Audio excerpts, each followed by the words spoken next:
In my second year of business, my revenue went from 9K to 72K. And the thing that changed wasn't my pricing. It was also not that I went viral on Instagram and got tons of clients. I didn't have a crazy marketing strategy or did ads for that matter. What changed is that I stopped trying to do everything myself. Because here's what was actually happening before that. I was working most nights and weekends. I was exhausted. And despite all that effort, we were still making mistakes because I didn't have the energy or the mental bandwidth to catch them in time.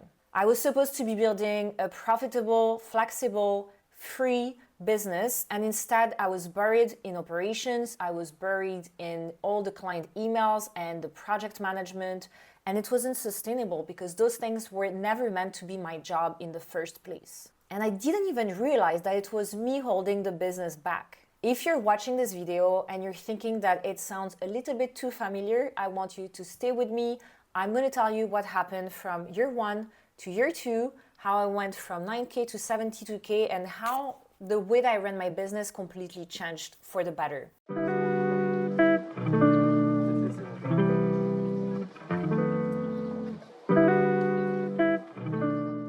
Okay, let me take you back to year 1. Year 1, I was new, I was figuring things out, I was experimenting, I was trying to understand who my ideal client was, how to be consistent on social media, how to manage designers and projects. But I already had a process that kept me doing everything, whether it was emails, every inquiry, every project update, every client communication, every communication with my team, every invoice, everything was running through me.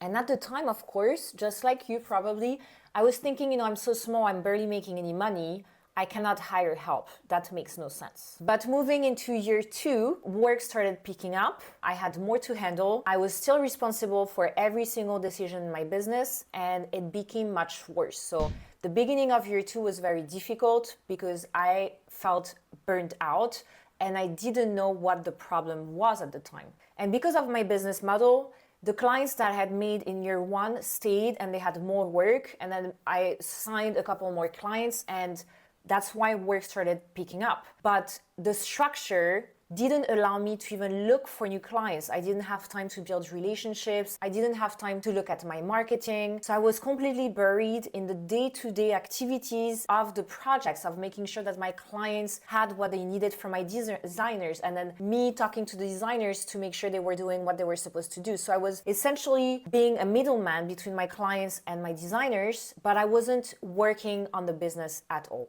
And everything changed around May of year 2 when I met someone who has become a really good friend. She's a financial strategist, and she started looking at how I was running my business, and she said something that really stuck with me. She made me realize that for the size of my business, I was exhausted because I was trying to be everything for my business. And she said, half of what you're doing isn't even your zone of genius. So it's taking you more time, it's taking you more energy, you don't necessarily like doing it. And because you're trying to do everything, you're not doing anything at the level you want to provide, at the level you want to show up for your clients or for your team. And she also said that this model was going to be hard to grow. It was not going to be sustainable, and it wasn't going to be scalable. That conversation with her changed everything. And from then on, I actually started working with her. We built proper strategy together, and there are a few things that we realized I needed to do in year 2, and that's what I'm going to tell you in this video. We're going to go through every change that I made,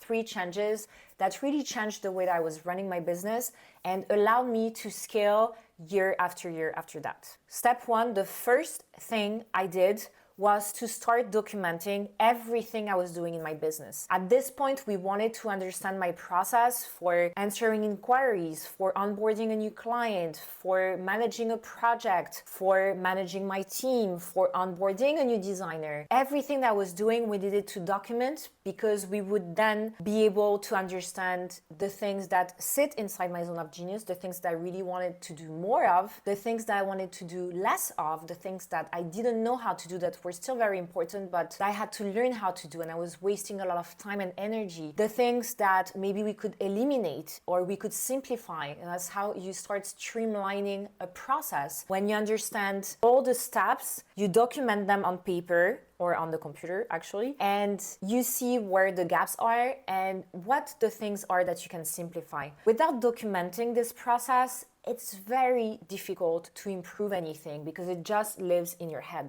My goal was to improve my process over a couple of months. So as I said, I took a few weeks to just document everything based on what I was doing on a daily basis in my business. And then we started looking at everything. Something else I started doing during that time is that I started tracking my time. And that was really confronting because I was spending most of my time on admin tasks, on client communication, and project coordination. Not on strategy, not on finding clients, not on trying to improve my services or building the business. I was a business owner spending most of her time running operations. If you've never tracked your time before, I challenge you to do that for a couple of weeks, even just throughout the week, next week, because it will give you a really good overview of how much time you're spending doing tasks and whether you're pricing for a project and you need a better understanding about how long things really take you. So this is more project related, billable hours, but also for non-billable hours. How much time do you spend on admin every week? How much time do you spend on strategy? And I know for a lot of my clients in my program, it's something that they don't have any idea about. So I challenge them when they start working on the program with me to track their time for a bit, whether it's a week or two. Some keep doing it. I actually started again tracking my time, and I do it every single week because it gives me a better idea about where my time goes, which tasks I'm spending too much time on. And it also prevents me from task switching too much. If you're someone who tends to switch between tasks all the time, you lose your focus very fast. So tracking your time for specific tasks, ensure that you stay on that task until you stop the time tracker, basically. Apart from documenting my process, one important thing that I did was to start building SOPs, standard operating procedures, which are documents outlining all the steps that you need to do in order to complete. You can have SOPs for anything in your business, including when you're hiring someone and you want them to be clear about what the role involves and what their responsibilities are. Having a step-by-step of what you expect them to do is going to be helpful. An SOP can be really helpful for you as well. If you have a process for doing something and you tend to reinvent the wheel every time you do that task, by just outlining the steps in an SOP that you can refer back to and go back every time you need it, will ensure that you start doing that task in the same way, and over time you're going to become more efficient. SOPs to me are the building block of everything else you do in your business, whether it's automating your process, delegating as well. It only works if you've previously documented how things were done first. Without the SOPs, you would just be handing off chaos to someone else and hope for the best. Step 2, I removed myself from the roles that didn't belong to me. Once I could see clearly everything I was doing in the business, a harder question that I had to ask myself was, which of these things that I'm doing are actually mine to do?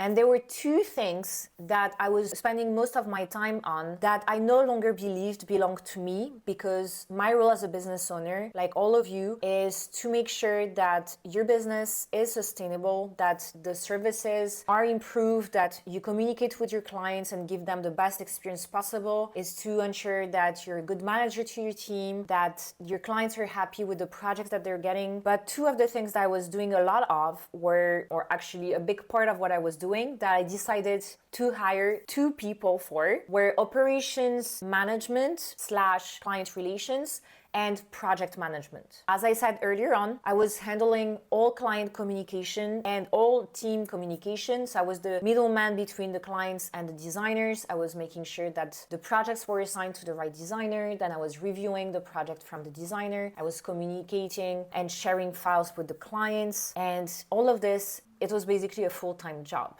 So I made the decision to completely remove myself from the client relations and from the project management. The mistakes that I was referring to earlier in this video were mostly about me not reviewing the work properly. That is the type of quality control that I want in my business. I wanted to have two people look at a project because someone who's been working on a project for days will need a fresh pair of eyes to review something that they may have missed because they've been immersed in the project. So I wanted to have project managers who were going to be able to ensure that deadlines were met, that the team didn't have any questions, that the projects were reviewed so that the designer, the client, didn't have to spend hours reviewing everything.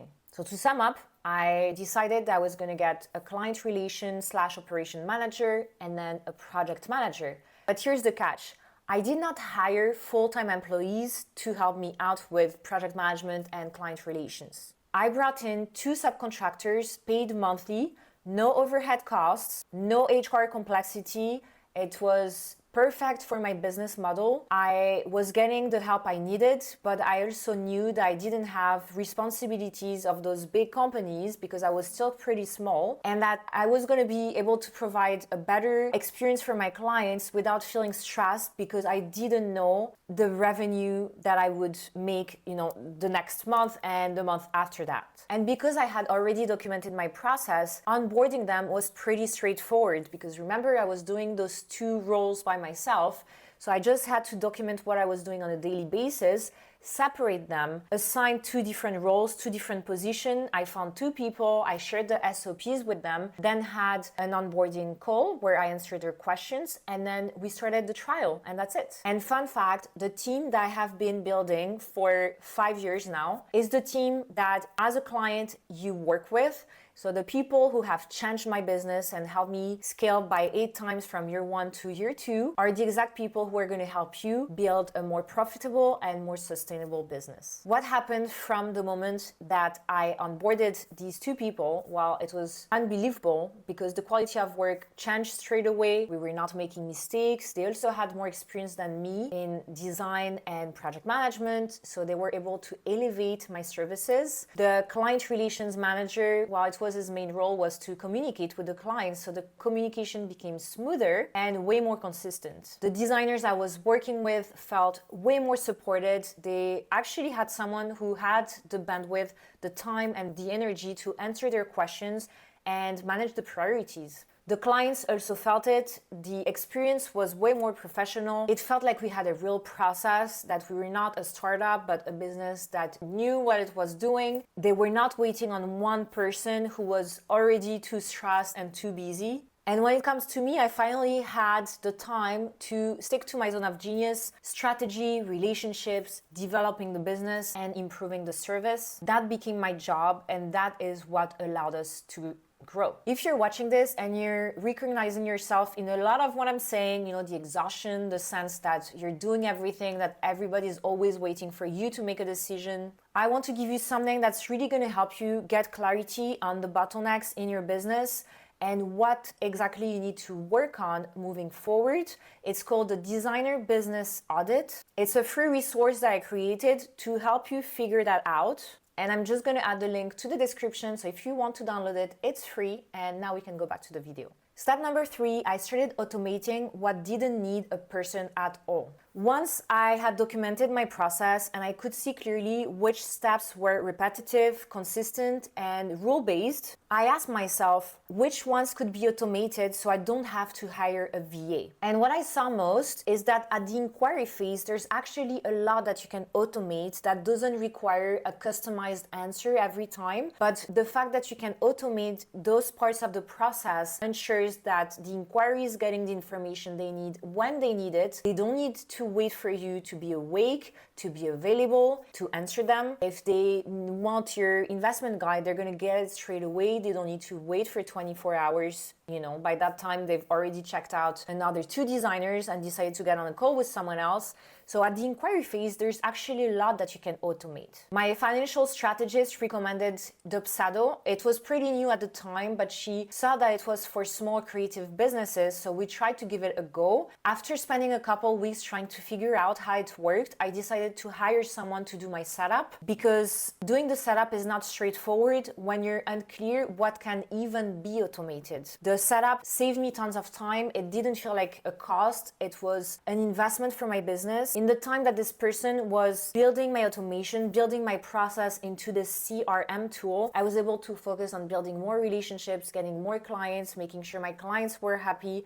So the investment is totally worth it. And if you're interested in Dubsado and you want a setup, I actually have the perfect person for you. I will link her service, her website down below so that you can check her out. She works exclusively with interior designers. She's amazing. I actually just went on a mini retreat with her in Thailand and I can highly recommend her. So I recommend that you check her out. And the setup of the CRM for me was another layer that changed everything. The whole business started to run differently. I was no longer writing every email from scratch, having to check my emails 25 times a day. Inquiries were getting what they needed without me having to lift a finger. I could onboard clients more effectively. I didn't need to remember what documents they needed.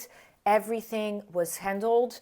And yes, of course, you can have email templates, and email templates should be used, but if you're still handling and sending everything manually, you're still losing a lot of time and a lot of energy. When you can set up something that, for example, an onboarding workflow that is triggered by the client paying an invoice or signing a contract, and then they get immediately the onboarding email, the resources, whatever access to a client portal, whatever they need, this is going to change everything because they're getting handled without you having to send every step manually. And it is fine when you have 1 or 2 projects, but once you start growing and you start having 3, 4, or like a client of mine, she has 15 projects, active projects on right now, it gets too confusing. So to sum up, I stopped working weekends, I stopped working nights, I stopped feeling like I was always behind. I'm working a lot, but I have a lot more freedom and flexibility, which was the whole purpose of me building my business. And most importantly, the revenue reflected that. In year 2, we went from 9 to 72K, and we kept growing year after year because my systems could handle the growth. And here's what I want you to take away from this entire video. The reason your business might feel like it has a ceiling right now, the reason why it feels like no matter how hard you work, you can't quite get ahead. It's not because you're not talented or because you suck at business, and it's also not your pricing. It's probably just the structure. If every decision still runs through you, it is not a sustainable or scalable model. You cannot be a business owner, the lead designer, the marketing expert, the one doing sales call, and the accountant at the same time. It's just impossible. You don't necessarily need to work harder, but you do need to start working differently if you want to build a business that is not going to collapse in 6 months. So I highly recommend that you start with the free designer business audit. The link is down below in the description. It's gonna allow you to see what you should focus on first. And if you want to go deeper on the practical side of managing your time as a business owner, I highly recommend that you watch this video next.